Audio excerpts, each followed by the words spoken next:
Welcome to the Chelsea Fans Channel. We are here to talk about the John Terry contract saga, and I've been joined by none other than Dan Levene. Dan, thank you so much for joining us again. It's great to be here. Pleasure to have you back. Dan, I needed to talk to you because John Terry hasn't been offered a new contract, and for me, this is just a ridiculous decision.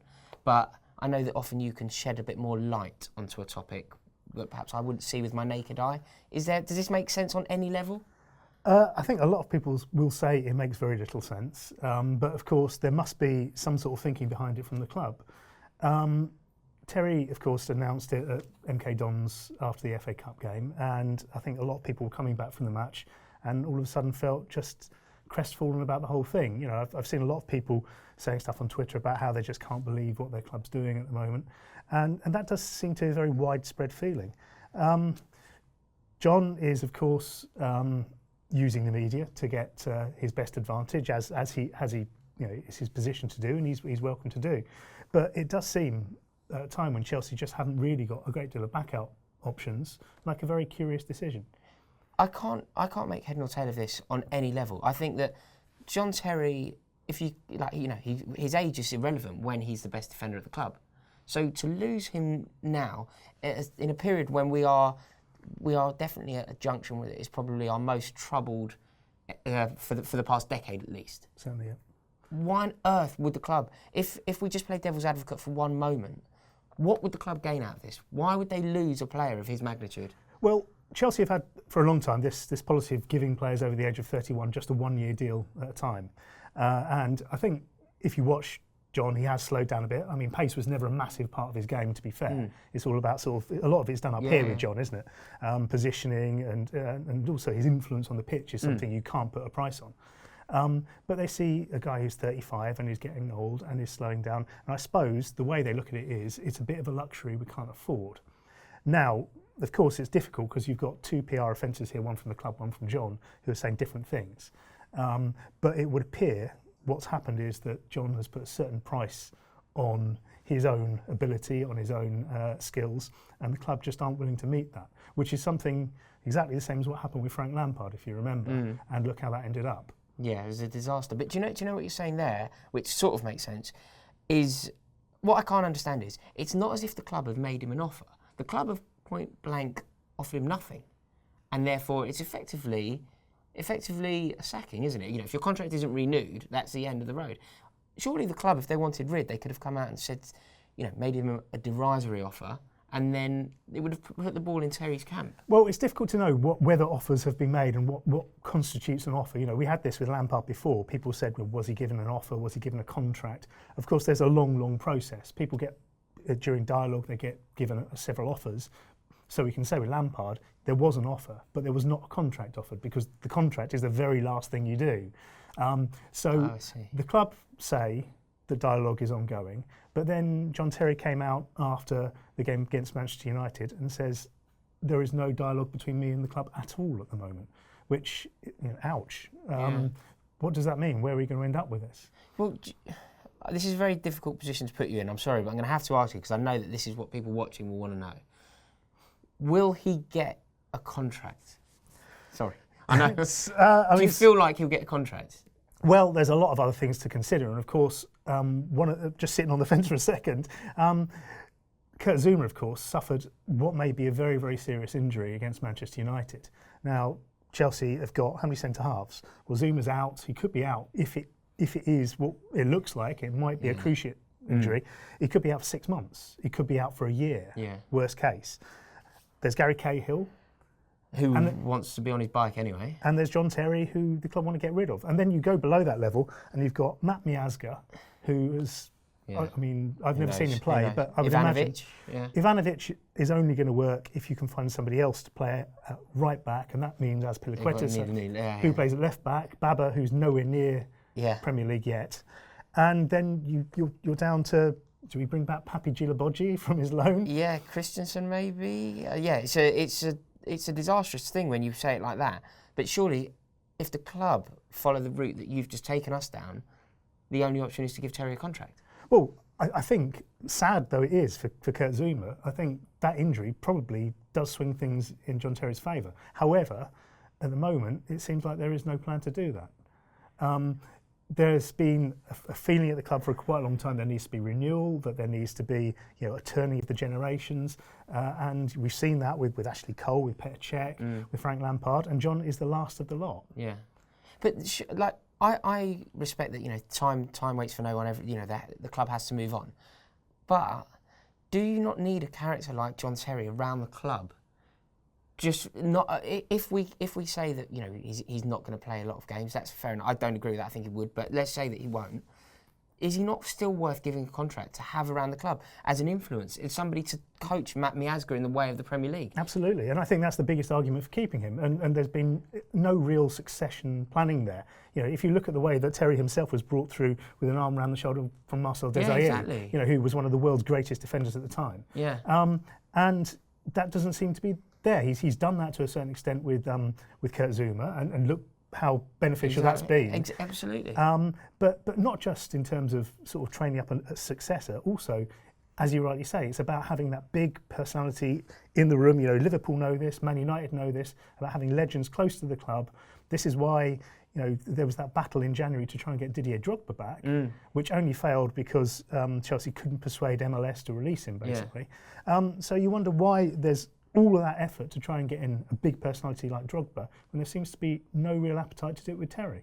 I can't make sense of this. If I'm going to just try and find a logic here, we have an expensive time coming up, don't we? With a new stadium and going to Wembley's going to be very dear, renting it off the FA, all that kind of stuff. Is there anything in Chelsea simply not being able to afford him? Is this simply a monetary decision? It's difficult to know because, of course, Roman doesn't speak.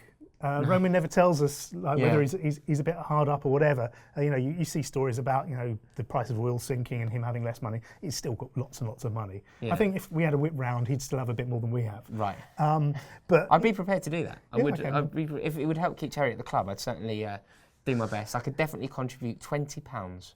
That'll do it. That'll probably do it. Yeah.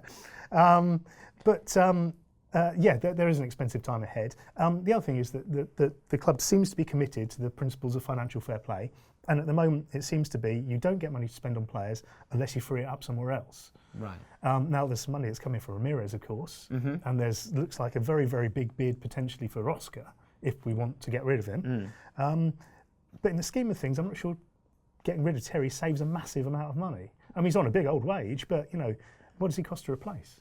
Well, exactly. Yeah, I suppose if you're going to find a defender of his stature, you're going to be spending millions, tens of millions. 20, 30, well, 40 million for John Stones, potentially. Yeah, it just doesn't seem to make any sense.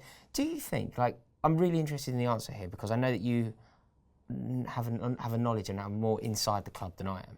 Do you think that anyone at the club would care about me and people like me and you? Our reaction. When that news broke, so I was on a train on the way back from Milton Keynes, the glamour of Milton Keynes, when this news filtered through, a lot of people on their phones, on Twitter, and it all came through.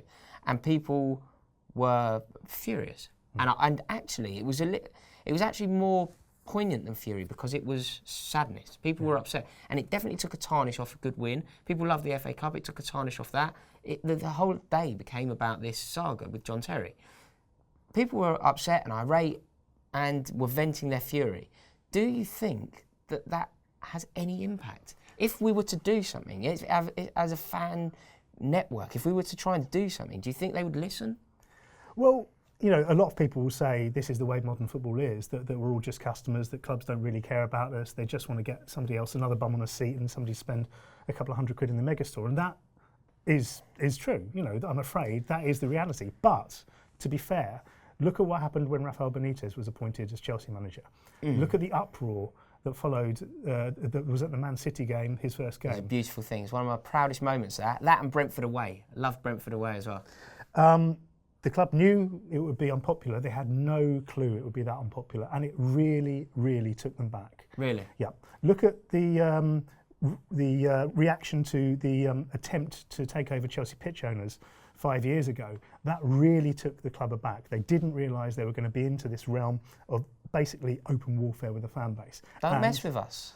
Don't mess with us. And so, they are listening. They will be listening, and they will not want that sort of toxic atmosphere to return, I'm sure. But do you think that the relationship between Terry and the club now, because surely Terry openly talking to the press wouldn't have been encouraged by the club, do you think that that relationship could be slightly poisonous now, and therefore irrespective of the fan reaction, they wouldn't want him at the club anyway? Well, he says there's not even dialogue now, which is, can you imagine being in that situation where you're not talking to your employers at all, but you know you're leaving in 6 months or four months or whatever it is. Certainly, I don't think it will have helped his position. But then, of course, he says I'm going to be professional, and there's no evidence he's not. He's looking great on the pitch. Yeah, he's looking brilliant. And I suppose if he thinks it's all up, he's got to think where next. And would that be down to him? Would it be to his? So, God, I didn't even think of that. So, I hate that thought. You've just planted a seed that didn't actually occur to me. John Terry could potentially become not part of the one man club network. I would like John Terry is. There's very few, isn't there? There's very few one club men. There's off the top of my head, Ryan Giggs, Paul Scholes, Maldini. Not many at all. He's part of that. I hate to think of him in another top. Where would he go? Would he go to another Premier? No, he said he wouldn't. He said he won't go to another Premier League club, but then I think Frank Lampard says something similar. I believe John Terry when he says that. Yeah. I suspect he'll be looking for a final payday if he goes somewhere, and that means probably MLS or the emerging force is China. There's a lot of money going around in Chinese football at the moment. The Chinese TV deal, I think, was something like 25 million last year. It's 250 million this year. So how much it is? Yeah. So you see. And look at our ticket prices. So they could afford to just take 20 quid off every ticket price easily. This is the money that people are paying for the Chinese Premier League. Oh, for them? Right, yes. not for our... Oh, I see, sorry. Which is growing massively, which is why they're buying players like Ramirez, Teixeira, which is amazing. Yeah. So you think Terry could go over there? Well, it's got to be a possibility. There's a story that did the rounds this last week saying that he could earn 20 million quid for a season's work in the Chinese Premier League. And would you turn that down? No, actually, no. And if you're watching any chairman of the Chinese teams, I am available. Me too. So, God, that could actually happen. This is an awful situation to be in. I don't want to go too bleak because I've been accused of doing that recently, but things don't feel good at the moment, do they? I think a lot of people feel that Chelsea feels slightly alien at the moment. It feels very different to how a lot of people have known it to feel for their lifetime of football supporting. Yeah. There's a lot of things on. There's John Terry, there's Mourinho and his removal quite quickly, and there's the state of results, and there's also the fear of what 4 years potentially at Wembley Stadium might do to the club. It's people have got a bit of a heavy heart at the moment, I think. Yeah, and that was actually palpable at the Manchester United game. From what I heard, I was playing football. I was losing a football match against Spencer Owen's football team when that game was being played. But from what I heard, it was the most diabolical atmosphere for a Chelsea-Manchester United game perhaps ever. It was pretty flat, certainly. Really? Did you feel it from the off? You were aware, yeah. And I was expecting open defiance. I was expecting people to get behind Terry, and there was a bit of that, to be fair. But it was more sort of demure and disappointing than defiance. Really? Yeah. And there seems to just be a cumulative effect of things going wrong for Chelsea Football Club at the moment. And this is a tip of the iceberg, isn't it? Yep. But then I suppose, as we said down the years, you make your own luck a little bit, don't you? Yeah. And planning succession and making sure that there is a proper direction. I think one of the differences that, one of the difficulties is the club so frequently changes direction in terms of managers, in terms of playing style, then after a number of years we get to this position, well, where are we going? We're just turning around in circles constantly. Yeah, do you know what, just before we finish, I just need to try and kind of put a spin on this, a slightly more positive spin. Is there hope for John Terry to be playing? The season will kick off in August. England will have just won the European Championships. And John Terry will be a Chelsea player?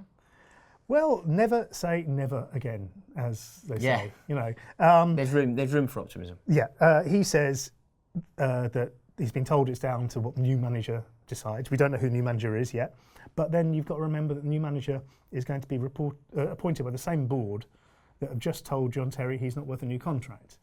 So, to get this job, do you need to be a yes man? I don't know. Unless they know who the new manager is, and the new manager has already stated that he doesn't want John Terry in the setup. I'm not sure we're there yet. Right. I think I'm not sure we will know, and I'm not sure even the club will know who the new manager is until after we know whether we've got European football next season for starters. So we might not hear this until the beginning of June. Right. Well, on that cheery note, thank you guys so much for watching, and please comment below, let us know what you think, and what can we do? How can we get behind our captain and implore the club to give him a new deal? Go on, you Blues. Cheers, Dan. Thank you. All right, guys, welcome to the Chelsea Fans Channel. This is my post-match review where Chelsea have just drawn against Manchester United 1-1 at home.